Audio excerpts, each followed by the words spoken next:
జరిగింది. కోయంబత్తూర్ ఎయిర్పోర్ట్ వెనుకాల ఉన్న సర్వీస్ రోడ్ లో ఏకంగా మాట్లాడుకుందామని ఒక ఇద్దరు లవర్స్ అక్కడికి వెళ్లారు. వారు కార్ లో మాట్లాడుకుంటూ ఉండగా ఒక ముగ్గురు వ్యక్తులు బాగా తాగేసి వచ్చి వారి కార్ డోర్ కొట్టడంతో వాళ్ళు చాలా భయపడి వెంటనే వారి కార్ డోర్లు కూడా లాక్ చేసుకున్నారు. అయినా సరే కార్ డోర్లు రాళ్లతో పగలగొట్టి అతన్ని బాగా గాయపరిచి కార్ లో ఉన్న ఆమెను బలవంతంగా బైక్ ఎక్కించుకుని ఆ ముగ్గురు దూరంగా తీసుకుని వెళ్ళిపోయారు.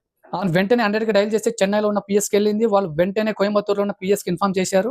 అతను చెప్పిన సమాచారంతో పోలీసులు వెంటనే వెతకడం మొదలు పెట్టారు. కానీ ఆమెని ఆ ముగ్గురు పొదలకు తీసుకుని వెళ్లారు. ఒకరి తర్వాత ఒకరు 4 గంటల సేపు ఆమెపై దాడి చేసి మానభంగం చేశారు. ఈ విషయం పోలీసులకు చెప్తే నిన్ను నీ లవర్ ని ఇద్దరిని చంపేస్తామని బెదిరించి వాళ్ళు అక్కడి నుంచి వెళ్లిపోయారు.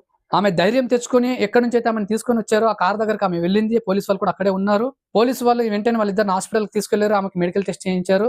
అతనికి కూడా ట్రీట్మెంట్ ఇస్తున్నారు. పోలీసు వాళ్ళు చాలా వెతికారు. అక్కడే ఉన్న సీసీ కెమెరాలు అన్నింటిని కూడా చెక్ చేశారు. అక్కడ చీకటిగా ఉండడం వల్ల పోలీసు వాళ్ళు కూడా కనిపెట్టలేకపోయారు.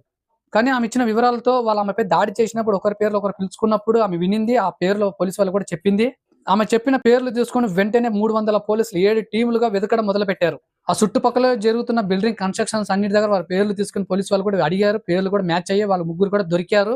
ఆ ముగ్గురిని తీసుకొని ఎక్కడైతే సంఘటన జరిగిందో పోలీసు వాళ్ళు అక్కడ తీసుకుని వెళ్లారు. ఇంకా ఏదైనా ఆయుధాలు దొరుకుతుందేమని. కానీ ఆ ముగ్గురులో ఒకడు అక్కడే గొడ్డేలు ఒకటి దాపెట్టాడు. ఆ గొడ్డేలు తీసుకుని అక్కడ పక్కనే ఉన్న ఎస్ఐ మీద దాడి చేసి చేయి నరికాడు. మిగతా ఇద్దరు కూడా పోలీసు వాళ్ళ మీద రాళ్ళు దాడి చేశారు తప్పించుకుందామని. వెంటనే పోలీసు వాళ్ళు తుపాకీ తీసుకొని వాళ్ళ మోకాల కింద ముగ్గురిని కాల్ చేశారు. కొంతమంది ఏమంటున్నారంటే పోలీసు వాళ్ళు కరెక్టే చేశారని కొంతమంది అంటున్నారు. మరి కొంతమంది ఏమంటున్నారంటే అలా కాల్చడం కరెక్ట్ కాదు, వాళ్ళని తీసుకెళ్లి కోర్టులో అప్పచెప్పడం వరకు మీ పని అని కొంతమంది అంటున్నారు. వాళ్ళిద్దరు కూడా ఇప్పుడు ట్రీట్మెంట్ తీసుకుంటున్నారు. ఎంతైనా ఆడపిల్ల కాబట్టి ఎంతైనా బాధ ఉంటుంది. అలా చేసిన ముగ్గురు కూడా శిక్ష పడాలి, పడుతుంది కూడా. వీడియో నచ్చినట్లయితే లైక్ చేసి సబ్స్క్రైబ్ చేసుకోండి.